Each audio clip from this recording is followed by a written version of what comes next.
He was a revolutionary, an intellectual, a military commander, and ultimately a hunted exile. His name was Leon Trotsky, and his life story is one of the most dramatic and consequential of the 20th century. But who was the man behind the myth, and why does his legacy continue to spark such intense debate? Born Lev Davidovich Bronstein in 1879 in a small Ukrainian village, the young Trotsky was a brilliant but rebellious student. He was drawn to the radical ideas of Marxism that were sweeping through the Russian Empire. This wasn't just an intellectual exercise for him. It was a call to action. Before he was even 20, he was arrested for revolutionary activities, beginning a cycle of imprisonment and exile that would define much of his early life. It was during one of his escapes that he adopted the name Trotsky from a former jailer, a name that would soon echo across the globe. Trotsky's path first crossed with another aspiring revolutionary, Vladimir Lenin, in London in 1902. While they shared the ultimate goal of overthrowing the Tsar, they often clashed over tactics and ideology. Trotsky was a powerful orator and a sharp writer, but he was also seen as arrogant and individualistic.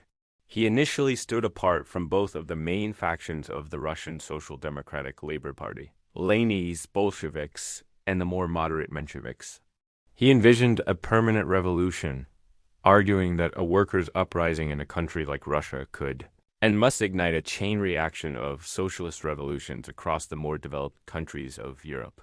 Without this international support, he believed the Russian Revolution was doomed. The year 1917 changed everything. As the Russian Empire crumbled under the strain of World War I, Trotsky returned from exile in New York. This time, he set aside his differences with Lenin and threw his full support behind the Bolsheviks. His timing was perfect. As a master of propaganda and organization, he became a central figure in the planning and execution of the October Revolution, the Bolshevik seizure of power that created the world's first communist state. Lenin called him the best of the Bolsheviks. His role was not just in speech-making. He was the chairman of the Petrograd Soviet, the powerful council of workers and soldiers that served as the engine of the revolution. With the Bolsheviks in power, Russia descended into a brutal civil war. The new Soviet government, the Reds, faced a collection of anti-communist forces known as the Whites, who were supported by several foreign powers. In this moment of crisis, Trotsky was appointed Commissar of Military and Naval Affairs. With no prior military experience, he was tasked with an almost impossible job: to build a new army from scratch.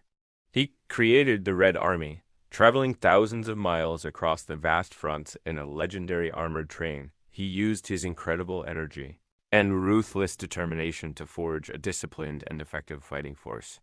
He was everywhere, inspiring troops, enforcing discipline with an iron fist, and making strategic decisions that were crucial to the Red victory. By 1922, the Bolsheviks had won the Civil War, securing the survival of the Soviet state, and Trotsky was at the zenith of his power, second only to Lenin himself. But the ground was already shifting beneath his feet. While Trotsky was on the front lines, a quieter, more cunning figure was consolidating power within the party bureaucracy: Joseph Stalin. Stalin, the general secretary, was placing his loyalists in key positions throughout the party apparatus.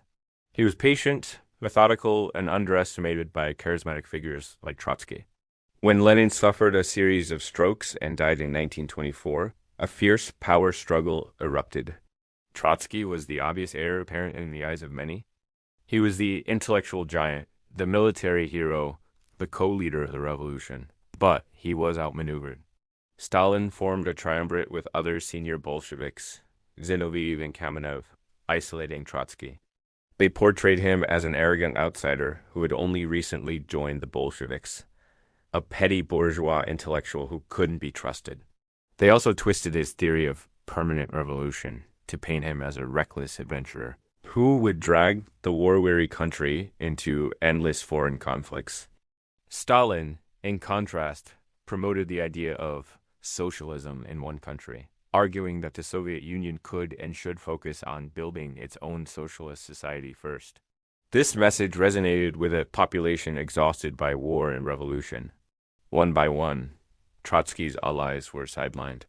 He was stripped of his government posts, removed from the Politburo, and eventually, in 1927, expelled from the Communist Party itself. His struggle against Stalin was not just personal. It was a battle for the soul of the revolution. He saw Stalin's rise as a betrayal, the growth of a conservative bureaucracy that was suffocating the democratic and internationalist spirit of 1917. He became the leader of the left opposition, writing scathing critiques of Stalin's policies from within. But his words could no longer compete with Stalin's control over the state. In 1929, Trotsky was exiled from the Soviet Union entirely. His epic journey as a political outcast began. He moved from Turkey to France, then to Norway, always one step ahead of Stalin's agents, always writing, always trying to organize an international opposition to Stalinism. He was man without a country, his family and followers back in the USSR facing persecution, imprisonment, and execution during Stalin's Great Purge. 3 of his 4 children would die as a direct or indirect result of the persecution. His final refuge was in Cayocan, a suburb of Mexico City, where he was welcomed by the artist Diego Rivera and Frida Kahlo. From his fortified villa, he continued his relentless literary war against Stalin. He wrote his autobiography, My Life, and his monumental History of the Russian Revolution, works that remain essential reading for understanding that era. He founded the Fourth International, an organization of his followers dedicated to continuing the fight for what he saw as true Marxism-Leninism against the degenerated workers' state of Stalin's USSR.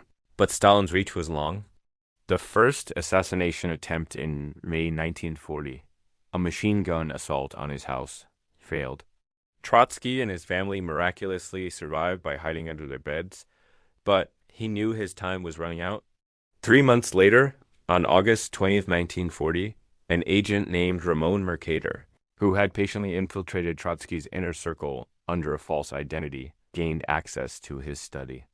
As Trotsky sat reading a document, Mercader struck him in the back of the head with a mountaineering ice axe. Trotsky fought back fiercely, but the wound was mortal. He died in a hospital the next day.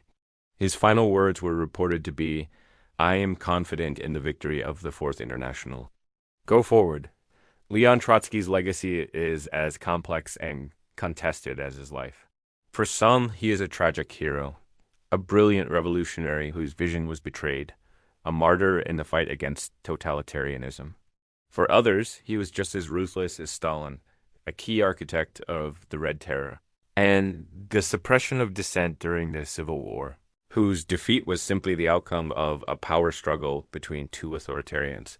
What is undeniable is his impact.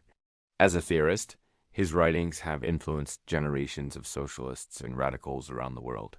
As a man of action, he was a pivotal leader in one of the most significant events in modern history. His life serves as a powerful and often tragic story of ideas, power, revolution, and betrayal.